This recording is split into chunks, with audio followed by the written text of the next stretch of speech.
seperti itu. Out of topic dikit nih Bu, aku pengen tahu nih sebenarnya kalau buat teman-teman disabilitas sendiri yang berbisnis tuh banyak nggak sih Bu sebenarnya? Oh banyak. Banyak Bu. Banyak, dan mereka itu sebetulnya sudah lihai-lihai. Wow. Ada yang mengolah kayu potongan gitu jadi kacamata kayu, sandal kayu, sendok kayu. Ada yang dari plastik yang biasa kita buang itu kita jadiin bunga, itu juga ada. Ada yang tanpa jari tangan kayak gitu ya, dia juga bisa gulung koran, kemudian dibuat kayak figura, kemudian kayak buat vas, itu juga ada. Wah, berarti ada, Mas. Berarti emang walaupun adalah dalam kondisi yang terbatas tapi mereka tetap berdaya, tetap bisa melakukan sesuatu, terutama juga untuk menghidupi dirinya sendiri juga ya Bu ya? Iya betul, karena itu memang teman-teman difabel kan harus, jadi rumusnya begini Mas, teman-teman difabel itu bisa fight gitu ya, bisa fight apabila dia sudah selesai dengan dirinya. Ah iya benar gitu. Sih, benar-benar. Nah kalau soal konsep inklusivitas itu tadi Bu, yang sempat Bu Laili bilang, itu juga diterapin nggak sih Bu di usahanya Ibu? Oh iya, kan anggotanya ini staff saya kan ada ini juga, ada yang difabel, ada yang non difabel kayak gitu. Saya kalau di rumah kan nggak pernah pakai sepatu besi Mas, berat.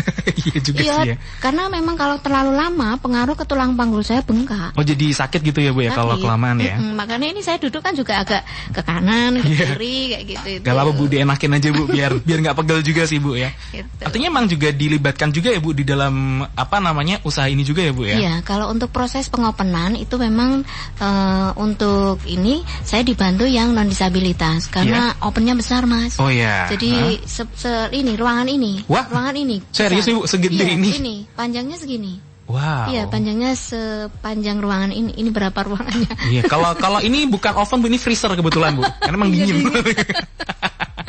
Emang segitu gedenya juga, tapi berarti ada beberapa yang harus dikerjakan oleh orang yang non disabilitas juga gitu ya. Steamernya juga tinggi juga apabila nanti teman-teman yang pakai kursi roda atau krek, karena kan kita butuh cepet ya, karena kita ngolah itu sekali ngolah itu bisa 10 loyang itu panjang.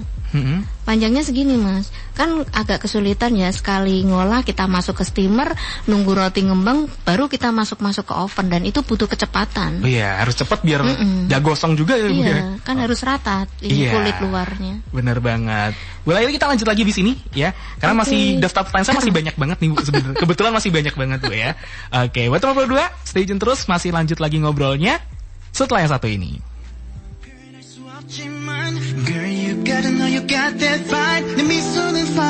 Udah lanjut lagi ngobrol di malam ini. Aku masih ngobrol barengan sama Ibu Laili dari Angel of Bakery. Tadi juga sempat cerita-cerita pas di awal tadi, pas sebelum masuk tadi, ternyata juga punya bisnis yang lain juga Bu ya, di kuliner juga ya ternyata ya. Iya, di angkringan Godong Gedang, mereknya Ladi Godong Gedang. Oke, kebetulan juga tempatnya dekat RRI juga ternyata ya. Betul. Dekat di stadion di Ponegoro itu ya Bu ya. Ponegoro. Oke, nah tadi sempat bilang kalau salah satu andalannya nih adalah coklat karakter atau yang bentuknya karakter. Kenapa ngambilnya itu Bu? Kan hitungannya kalau bikin karakter itu berarti kayak toko-toko kartun gitu atau apa gitu ya Bu ya berarti? Kalau saya ini biasanya buah, bentuk buah, bentuk yang disukai anak-anak kayak ikan kayak gitu Mas. Kemudian kartun-kartun yang simbol-simbol ketawa kayak gitu. Oh, emoji gitu ya? Iya, emoji kayak gitu itu. Oke, itu kan sebenarnya kan cenderung lebih sulit nih Bu, atau lebih susah dibandingkan dengan yang bikin mungkin yang biasa Bu. Kenapa milihnya yang itu? Mutusin ngambilnya yang karakter nih, kayaknya cocok nih kalau misalnya jadi andalan nih. Kalau coklat kan segmennya ke anak-anak Mas. Bener sih ya, bener. Kan sukanya yang lucu-lucu, yang unik-unik, warnanya yang mencolok-mencolok lucu gitu sih. Oke, berarti karena emang segmennya lebih ke anak-anak nih ya. Betul. Jadi emang dibikinnya yang lucu-lucu gitu ya Bu ya. Iya. Oke, selain coklat karakter apalagi Bu? Puding karakter. Oh, puding juga ya. Sama juga bentuknya kayak gitu juga. Puding karakter ada yang bentuk bunga, ada yang padu padan buah kayak gitu sih. Oke, bentuk bunga tuh kayak gimana Bu berarti? Nanti saya lihatkan ya Mas. Bentuknya bunga, jadi modelnya suntik. Oh, disuntik ya? Disuntik ya, jadi nanti bentuknya bunga. Oh, disuntik gitu bentuknya bunga di dalamnya gitu ya Bu ya? Iya, di dalamnya gitu. Oke, ngerti. Nyantel soalnya kayak kebayanginnya masih tadi belum ketemu. Oh, ternyata yang kayak gitu ya Bu ya. Itu kan lebih susah juga Bu kan dibandingkan dengan yang misalnya bikin puding biasa nih terus bikin 1 layer atau 2 layer udah nih jadi nih. Itu sesulit apa sih Bu bikin yang karakter sama yang biasa gitu?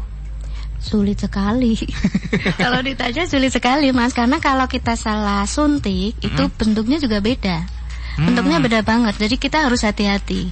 Dan taraf kekentalan atau kekenyalan jelinya itu juga pengaruh. Yang disuntikin itunya ya? Iya, yang disuntikin. Jadi dia sudah siap untuk disuntik atau belum itu juga pengaruh. Kan nggak boleh terlalu lembek. Oh iya benar sih. Kalau terlalu lembek jadinya ini ya. Nggak bisa bentuk, jadi hancur atau lebur jadi satu. Wah, ternyata susah juga ya. Setelah dibilang kayaknya orang tuh mungkin mikirnya atau mungkin lihat di TikTok gitu atau di mana gitu kan kayaknya gampang tinggal nyuntik-nyuntik aja. Ternyata ada banyak yang harus diperhatiin ya Bu ya. Oke, ini sebenarnya saya ditunjukin nih. Aku ditunjukin nih nomor 2. Oh ya, bentuknya kayak gitu. Benar. Akhirnya ngerti juga maksudnya di mana. Oke. Itu juga dari puding juga Mas. Oh. Jadi kalau orang nggak lihat itu kayak makanan. Iya, itu kayak kalau misalnya nih aku boleh jelasin. Puding ceplok telur. Kayak ada telur gitu. Ceploknya gitu, ada kayak puding mie. Itu dia. Itu emang susah sih sebenarnya bikinnya ya, emang harus. Itu berapa lama Bu belajarnya bikin kayak gitu sampai jadi bagus kayak gitu tuh berapa lama itu Bu? Ini jam terbang Mas. Jadi awal saya buat puding kayak puding nasi kuning ini, awalnya bledrek. Yes. Saya bisa menguasai itu kurang lebih 2 minggu. 2 minggu? Karena kan ini harus ada kayak serat-seratnya gitu ya. Serat-seratnya kayak nasi kuning beneran gitu kan. Ini saya dapat customer itu waktu anaknya gak suka makan. Oh. Tapi dia suka makan agar-agar gitu loh. Gak suka makan nasi kayak ini, tapi milih makan puding gitu ya? Makanya gimana ya anaknya ini biar bisa. Ya udah saya uji coba gitu. Oh ternyata suka. Ya udah saya ajari ibunya buat kayak gini. Artinya ya keterampilannya bukan cuma untuk jualan tapi bisa di share ke orang lain juga gitu ya Bu ya. Oh iya, itu wajib itu Mas. Oke, berarti hitungannya ya 2 minggu tadi, tapi habis itu ya tergantung jam terbang juga ya Bu ya. Betul. Diasah terus, dicoba terus, akhirnya jadi sampai kayak gitu ya, perlu waktu gini juga. Ini juga puding. Bentuknya tumpeng. Bentuknya tumpeng guys. Bentuknya tumpeng beneran. Itu tumpeng bentukannya, terus banyak juga kayak ada lauk-lauknya gitu, ya. Ada telurnya, ada ayamnya, ada apa tuh kayak kacang panjang, apa pete itu Bu kayak. Itu wah. Bentuknya bisa bener-bener ini. Jadi mungkin nih kalau misalnya ada yang tertarik nyoba, bisa tuh ya dipelajarin sebenarnya Bu ya. Bisa, silakan kalau mau belajar. Siap. Oke, selain kayak coklat karakter, puding karakter di Angel Love-nya ada apa lagi sih Bu? Yang disediakan ada apa aja sih Bu?